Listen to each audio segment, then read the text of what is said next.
Hello everybody, welcome to my channel J Thakur's Chemistry. So today I am discussing about the characteristics of hybridization. So to understand the characteristics of hybridization, we firstly know about the nature of hybridization. As we already know that s orbital is spherical or omnidirectional in nature. So as s and p orbital get hybridized to form sp hybrid orbital, the sp hybrid orbital is directional in nature, having 50% s character and 50% p character. So all the hybrid orbitals are directional in nature as comparative to their unhybrid orbital or pure orbitals. So now let us compare the hybrid orbital with the pure s and p orbital. So let us draw a chart of hybrid and pure s and p orbitals here. This is all the hybrid and pure s and p orbitals. From this we can see that as the percentage s character decreases, the size of lobes increases. This is pure s orbital having 100% s character. sp orbital have 50% s character. sp2 orbital have 33.33% s character. And then sp3 hybrid orbital have 25% s character and p orbital having 0% s character. As we move from s to p orbital including these hybrid orbital, the percentage s character decreases and percentage p character start to increase. The percentage p character in s orbital is 0%, in sp hybrid orbital is 50%, and in sp2 hybrid orbital it is 66.6%. In sp3 hybrid orbital, the percentage p character is 75%, and in pure p orbital it is 100%. So from this diagram we can conclude that as percentage s character increases, orbital size decreases. We can see this in this diagram. So as percentage s character rich bonds are shorter and thick. We can see this from here. Second result is as percentage p character increases from up to down, orbital size increases. We can see this clearly from this diagram. So percentage s poor bonds are longer and thinner in nature. We already know that in sp hybrid orbitals bond angle is 180 degree, in sp2 bond angle is 120, and in sp3 bond angle is 109.28 minute. So from here we can conclude that bond angle is proportional to percentage s character. As percentage s character increases, bond angle increases. These are the important results that you must keep in mind. So now we can see that what is the effect when some atom is attached with the above 5 orbitals.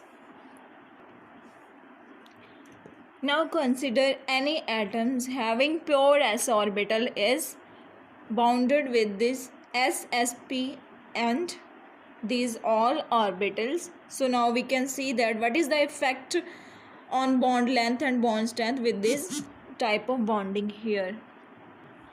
These dots indicate the nucleus of both hybrid and pure orbitals. So from here we can see that the distance between these two nucleuses here is very small. As the percentage p character increases from up to down, this distance between these two nuclei starts increasing and the maximum distance is present in pure p orbital and this s orbital. So from here we can conclude that bond length is inversely proportional to percentage S character.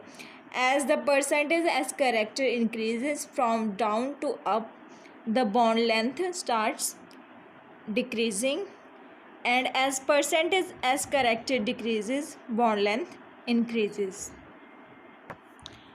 What is the effect of hybridization on the electronegativity of the center atom?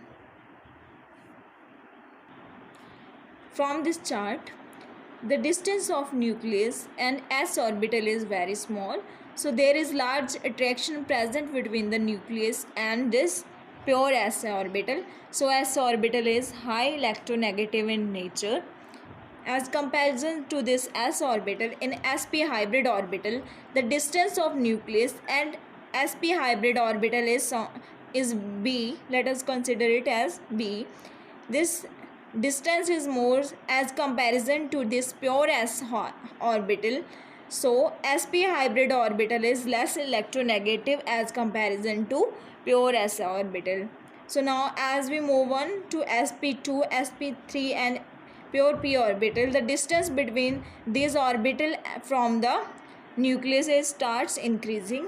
So the attraction between these orbitals from the nucleus is also decreasing due to increase in gap between the nucleus and these orbitals. So from up to down, the electronegativity of the center atom in hybrid orbital starts decreasing. So from this we can conclude that the electronegativity of the center atom is directly proportional to percentage S character.